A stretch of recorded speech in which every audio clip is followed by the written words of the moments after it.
Welcome. The material we're exploring today is it's a custom collection of sources centered on a really tragic case.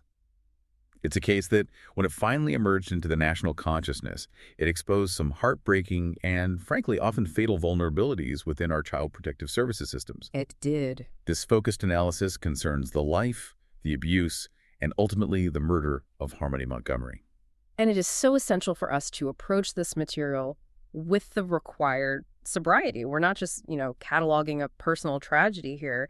We have to treat it as a critical case study in systemic failure and procedural malpractice. Right. Our mission is clear. It's to extract the critical facts, the timeline of legal proceedings, and I think most importantly, to really analyze the institutional issues that are illuminated by these sources. We need to understand where and how the system failed in its most fundamental duty. Okay, let's unpack this journey through the source material. We are discussing Harmony Renee Montgomery. She was born on June 7, 2014. Her life was tragically cut short, we now know, sometime around 2019. The core facts are just devastating. She was an American child murdered by her own biological father, Adam Montgomery, in Manchester, New Hampshire. The context here is everything. It really informs the entire analysis we're about to do. This specific outcome, her murder, it followed a truly profound series of missed signals and systemic failures. The sources repeatedly highlight that Harmony was killed after a Massachusetts judge awarded custody to Adam Montgomery. The very person who would go on to kill her. The very same individual, someone who had a minimal history with her and, importantly, an extensive criminal record. This custody transfer in 2019, that is the definitive catastrophic hinge point in this entire story. And just to bring us briefly to the outcome, Yeah. so you know the scope of the legal closure that was eventually sought. Harmony was legally declared dead very, very recently, on March 12, 2024. And that declaration, it really marked the end of a long, painful legal search for closure for her family. Adam Montgomery was charged, and he was convicted on February 22, 2024, of second-degree murder. And the sentence. His sentencing on May 9, 2024, resulted in 45 years to life in prison. But, the enduring legacy of the case is its immediate and intense ripple effect. It sparked these immediate calls for systemic reform, which is precisely why the details of her early life and those institutional reports are so critical to understand. So let's begin right at the start. At Harmony's birth in 2014, she was born to Crystal Sorey and Adam Montgomery, though the sources are clear that they were separated at the time of her birth. Yes, and that immediate context of separated parents, it really set the stage for instability right from day one. And the sources reveal specific vulnerabilities were present from the absolute moment of her birth. They do. Harmony was partially blind in her left eye, which meant she had special needs. She required consistent, elevated care and attention that a stable environment provides. Furthermore, that instability, it was immediately flagged by authorities. How soon? Within days of her birth. Not weeks, not months, days. Multiple reports of alleged neglect were filed with the Department of Children and Families, or DCF. So this wasn't a failure that developed later on. The state was aware of immediate concerns right from the very beginning. And that awareness led quickly to state intervention, as it should. She was placed into foster care at just 2 months old. That's right. The documentation confirmed she spent the next 4 years rotating through DCF custody and various foster homes. She was never stabilized with her biological parents during this entire period. And that 4-year period from late 2014 to 2018 is just crucial to understanding the final outcome. She was placed with several dedicated foster parents, including Tim and Michelle Raftery are mentioned by name. Okay. This prolonged custody was necessary because her biological mother, Crystal Sorey, who the sources confirm was struggling with drug addiction and recovery issues, she ultimately and permanently lost custody of Harmony and her other child in 2018. So for 4 full years, the state held primary legal and protective responsibility for Harmony. They were the primary authority in her life. The buck stopped with them. And here is where the narrative takes that deeply tragic turn, which is, it's still studied today as an institutional error of massive proportions, the controversial custody transfer that happened in 2019. Despite this lengthy state involvement, Massachusetts Judge Mark Newman awarded full custody of Harmony to her father, Adam Montgomery. And the sources reveal a discrepancy here that investigators later found, frankly, inexcusable. Adam Montgomery had been incarcerated for the vast majority of Harmony's early years. The sources stated unequivocally, up to the very moment he was awarded full custody of this child, he had spent only 20 hours with her. 20 hours. 20 hours, and all of them on supervised contact visits. Just think about that for a second. Placing a vulnerable child with special needs, a child who had been in what was described as stable foster care for 4 years, into the full custody of a near stranger who had spent years incarcerated. 20 hours is less than a single full day of contact, spread out over 4 years. How did the system even begin to rationalize or legally execute a decision that carried such an immense, obvious risk? This is where the structural issue lies, isn't it? It connects directly to the legal philosophy surrounding child welfare in many states, which, it often prioritizes parental reunification above almost all else, even when the evidence of a parent's fitness is thin, or in this case, deeply concerning. So there's a pressure to reunify families. An immense pressure, the sort that suggests there's this pressure placed upon juvenile court judges to clear reunification dockets, and that often tilts the scale toward the biological parent unless the state presents an absolutely overwhelming case against them. Judge Newman's decision, as controversial as it was, likely operated within a system that's designed to give the biological parent a chance. Even when the risk profile was, as you said, profoundly high. Profoundly high. And that's due to Adam's criminal history and just his complete lack of a relationship with Harmony. So this wasn't just one judge making a poor assessment. It was potentially a systemic bias toward reunification that overlooked clear, blinking red light danger signals. Precisely. And the subsequent review confirmed that the oversight was both judicial and bureaucratic. The later report from the Office of the Child Advocate, the OCA, they conducted a very detailed review, and their findings are absolutely damning regarding the institutional failure on the DCF's part. Let's really detail those findings. What specific procedural protocols did the DCF skip or fail to complete that allowed this disastrous transfer to proceed? The OCA report zeroed in on the specifics of procedural negligence. First, the DCF failed to complete an adequate, thorough assessment of Adam Montgomery's suitability as a parent. And what does adequate assessment mean in this context? Well, an adequate assessment, as it's defined by established child protective protocols, involves a number of things. It means multi-state background checks, which is critical here, given Adam's history. It means mandated substance abuse testing. It means psychiatric evaluations and comprehensive, unannounced home studies to verify the safety and the stability of the environment. And the DCF just didn't do that. The OCA report concluded that the DCF either executed these steps inadequately or they skipped critical components entirely. That means they failed to build a comprehensive picture of Adam's risk. They were flying blind. So procedural negligence opened the door. But the DCF also failed to mount a strong legal defense against the transfer. Right, that was another finding. That is the second and equally fatal error that was identified by the OCA. They noted that the DCF also failed to present a strong, evidence-based legal case to oppose placing Harmony into her father's care. So when you have an insufficient assessment and weak legal opposition in court, where the judge is already, as we said, predisposed toward reunification, the pathway for a dangerous outcome is just wide open. this is the paper trail that reveals exactly why this case resonates so deeply for those of you listening. It wasn't some unavoidable tragedy. It was the result of a succession of procedural mistakes that placed Harmony directly in danger. It put her fate into the hands of an individual the state had barely evaluated and who had spent years incarcerated. The failure here wasn't in judging the future, it was in documenting the present. The OCA findings show that the necessary administrative and legal barriers that are designed to protect children were simply not utilized effectively in this interstate custody transfer process. And that turned Harmony from a child in state care to a child placed directly into the path of harm in a new jurisdiction. Following that catastrophic custody decision in 2019, Harmony was moved from Massachusetts to New Hampshire to live with Adam. Let's look at the environment she was immediately moved into.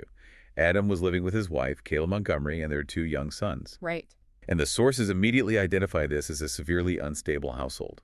The sources paint a grim picture of profound dysfunction. It's rooted in deep substance misuse issues. Both Adam and Kayla struggled with serious addiction problems. And beyond the immediate chaos that addiction creates, the financial instability meant extreme deprivation for the children. And there's a chilling fact in the documentation about that. There is. The documentation specifically states that Adam and Kayla were reportedly paying their drug dealer using their SNAP food stamps. That specific detail about diverting food assistance It speaks volumes about the priorities in that house and the immediate neglect Harmony faced. I mean, if they are selling or trading federal supplemental nutrition assistance program benefits for drugs. And then the family, including 3 very young children, simply would not have had enough adequate food or resources. It's a snapshot of immediate neglect concerning the most basic necessities of life: water, food, shelter. And sadly, that neglect rapidly escalated into active physical violence. Almost immediately. Harmony, already vulnerable because of her special needs, was subjected to beatings and abuse by her father almost as soon as that custody transfer was complete. And we know there was specific witness testimony regarding this abuse that surfaced later during the investigation, which confirms the abuse started very early on. Yes. Adam's uncle, Kevin Montgomery, came to visit from Florida in 2019. He noticed Harmony had a severe black eye. A family member saw it. A family member saw it. And when Kevin had the courage to question Adam about the injury, Adam's alleged response was a chillingly casual acknowledgement of physical violence. He reportedly told his uncle that he bashed her around. A statement like that is not just an admission of violence, it's an indicator of a complete lack of shame or any fear of consequence. And what happened when Kevin tried to sound the alarm? Well, the sources confirm Kevin contacted child protective agencies to report both the visible abuse he had witnessed and Adam's shocking admission. This was a direct signal to the system from a credible source. But critically, the sources then state that nothing came of that report. Nothing. Why? I mean, we have to ask why. Well, given the interstate complexity Harmony moving from Massachusetts to New Hampshire, there may have been jurisdictional confusion, which is a classic systemic gap. Or, and this is more frequent, a failure of prioritization due to overwhelming caseloads, which leads to a report being dismissed or inadequately followed up on. Either way, it represents a devastating missed opportunity to intervene. As the year progressed into late 2019, the family's instability just got worse, leading to severe displacement. The Montgomerys were evicted from their home. And this transition marks the point where their living conditions became wholly unsustainable. They began living in their car. Yeah. You have to imagine a scenario where the stress, the lack of privacy, the lack of basic hygiene facilities, it would have severely traumatized 3 young children. And the sources highlight the dangerous reality of that situation. They do. They show Adam and Kayla continue to abuse drugs in the car while living with their young children who were essentially trapped in the back seat. That kind of extreme stress homelessness combined with active addiction, all in those tight quarters, it's almost guaranteed to increase tensions and act as a precursor to escalating violence. The sources definitively link the displacement to the severity of the violence. It was in this hyper-stressful, unstable environment living in the car that Adam repeatedly beat Harmony. And the specific trigger for this escalation, according to the sources, it related to a vulnerable side of Harmony that was likely made so much worse by the trauma of homelessness itself. Absolutely. The beatings were triggered because Harmony was struggling with bathroom accidents, specifically bedwetting. And the sources clarify that this problem had not started until they became homeless. So it was a symptom of the trauma. It suggests the immense trauma, the stress, the instability of living in a car directly contributed to her struggles. And Adam then chose to punish her for it with extreme violence. Instead of seeking help for a traumatized child, Adam responded with escalating brutality. So the sources placed the event of Harmony's death in late 2019. While the family was still existing in this highly unstable, car-bound state. We need to detail the immediate context of the murder based on the testimony that emerged later on. The specific context that was provided by witnesses, namely Kayla Montgomery, is chillingly precise. The sources indicate the death occurred one morning while the family was traveling to a methadone clinic. So a routine trip. A routine trip. And during that drive, Adam Montgomery went into a sudden, violent rage and beat Harmony to death. This was a violent, fatal assault that took place in a small, confined space while the other children were present.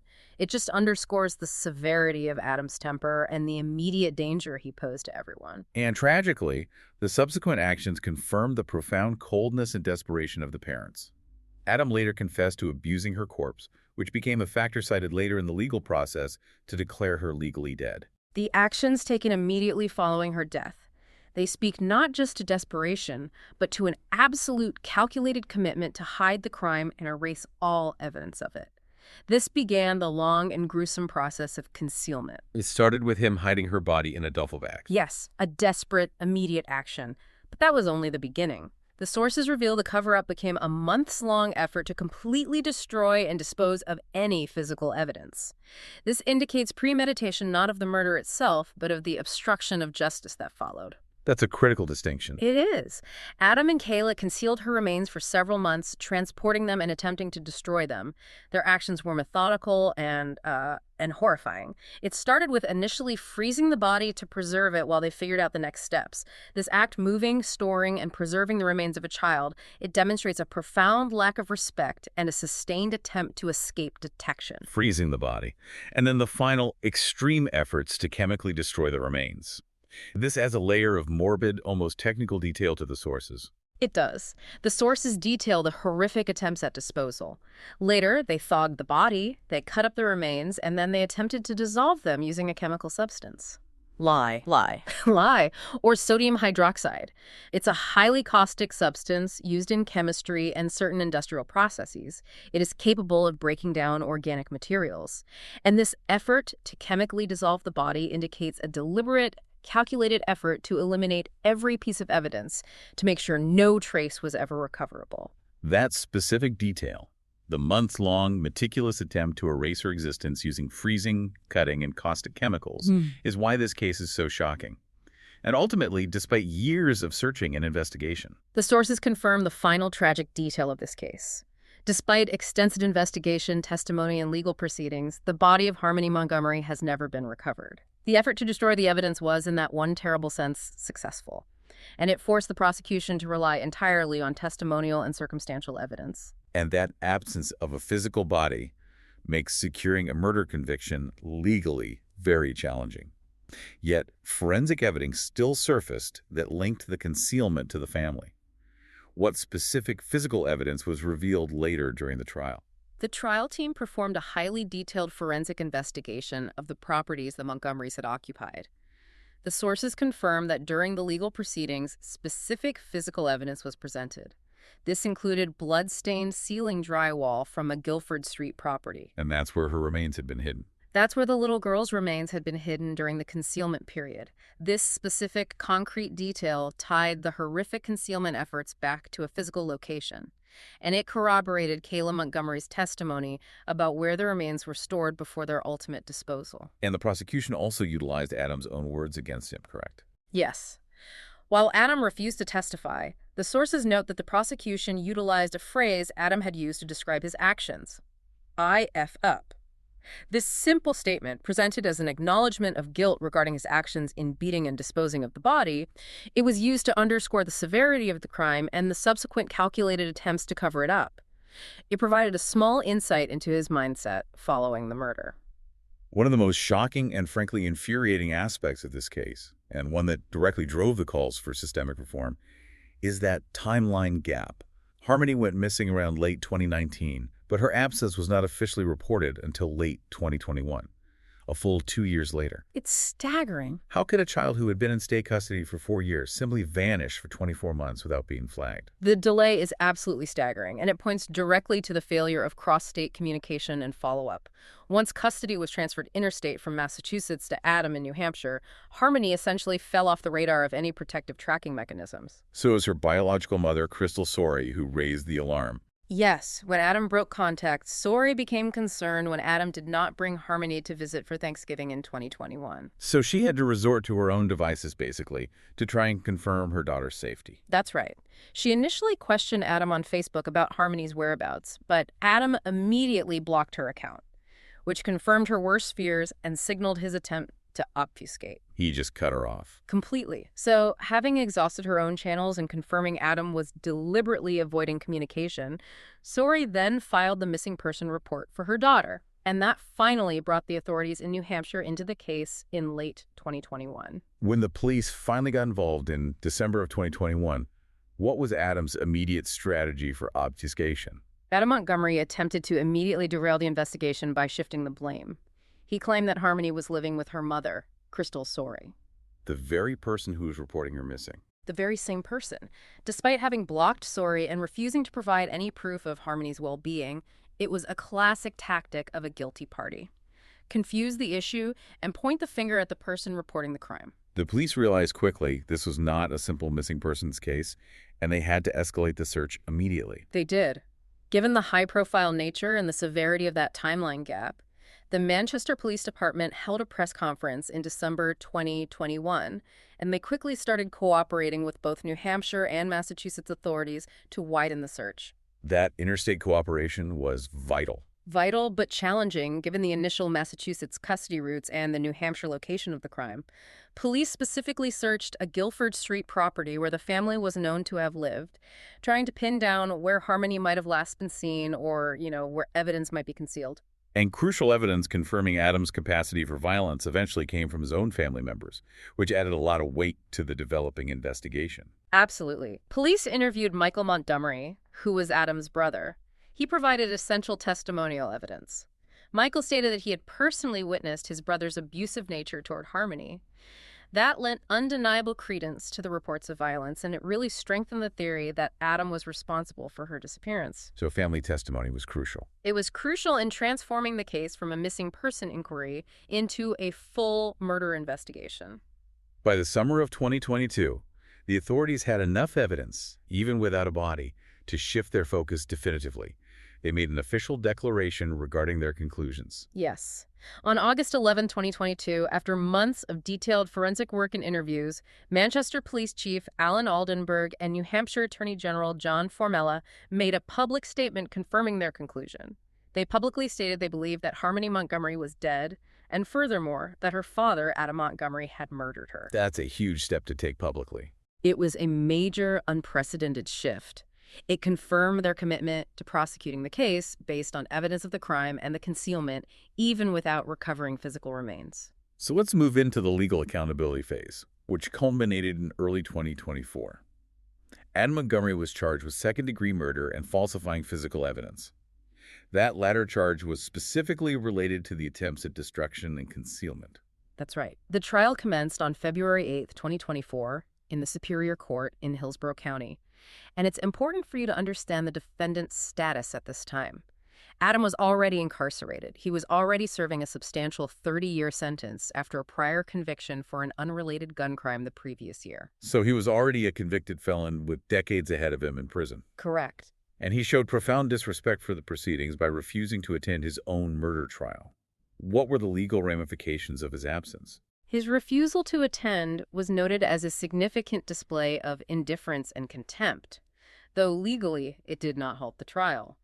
The court appointed defense attorneys, Caroline Smith and James Brooks, to represent him, while prosecutor Christopher Knowles took the case for the state. I imagine his absence meant the jury never had to face the man accused of the crime. Right, which can subtly shift the focus entirely onto the evidence and the testimony, which in this case may have benefited the prosecution. A crucial and highly complex figure in this trial was Adam's estranged wife, Kayla Montgomery. Her testimony proved central to securing the conviction, but her involvement was fraught with her own legal complications. Kayla Montgomery was a high-risk witness for the prosecution, but ultimately she was critical. She was also serving a prison sentence at the time of the trial. She had previously been convicted of perjury for lying to a grand jury about the timeline and whereabouts of Harmony. So she was covering up the truth of the murder in the initial stages. Let's just unpack the technical complexity of her cooperation. Why did she lie initially? And what did she gain by ultimately testifying against her ex-husband? Well, Kayla's initial perjury conviction suggested she was actively protecting Adam, or perhaps simply terrified of him. The sources imply a degree of loyalty or fear that initially kept her silent about the gruesome details. But then she changed her story. Her shift in testimony during the trial was part of a cooperation agreement with the state. By testifying against Adam and providing the critical firsthand details of the murder and the concealment, the freezing, the lie, the location, she essentially fulfilled her cooperation requirement. And she was potentially hoping for a reduction in her own sentence in the long run. It was a calculated risk for the prosecution. A huge risk, relying on a convicted perjurer. But it provided the necessary narrative structure of events that only an eyewitness could. And what did she reveal in the stand? She provided damning details that prosecutors needed to prove second-degree murder, which doesn't require premeditation. She confirmed Adam had been physically and emotionally abusive to both her and Harmony. Most crucially, she confirmed that he had beaten Harmony to death in December 2019. Did she explain why she lied for so long? She did. She specifically testified that when she was asked about her earlier lies to the grand jury, she explained she had not spoken up earlier because she still cared for him, despite the abuse and the horror of his actions. This complex emotional backdrop helped explain her delay in reporting. So her testimony, combined with the forensic evidence, the bloodstained drywall, and Adam's confession about corpse abuse, was evidently enough for the jury to reach definitive decision. It was. The prosecution built a very strong circumstantial case that was supported by that key testimonial evidence. On February 22, 2024, Adam Montgomery was found guilty by the jury of both second-degree murder and falsifying physical evidence. We should briefly clarify the distinction here. Why second-degree murder rather than first-degree? The difference really lies in intent. First-degree murder requires premeditation, that Adam planned to kill Harmony. Second-degree murder, however, requires only an extreme indifference to the value of human life or an intentional act that results in death without that prior planning. And the evidence pointed to a spontaneous act of rage. Exactly. Given that the sources describe Adam flying into a rage in the car during a morning commute, the prosecution had a much stronger case, proving an intentional, reckless, and deadly assault rather than a planned execution. The second-degree conviction was a strategic success, given the lack of a body and the unplanned nature of the fatal assault. And what was the final sentence delivered on the murder charge? The specific sentence was handed down on May 9, 2024. He was sentenced to 45 years to life in prison. Critically, the judge ordered that this sentence be served consecutively with the 30-year sentence he was already serving for the unrelated weapons charges. So the sentences are stacked. They are stacked. This stacking of sentences effectively ensures Adam Montgomery will spend the rest of his natural life incarcerated. It guarantees the maximum accountability under the law. And while Adam faced criminal accountability, Harmony's biological mother, Crystal Sorey, sought another critical form of legal closure for her family.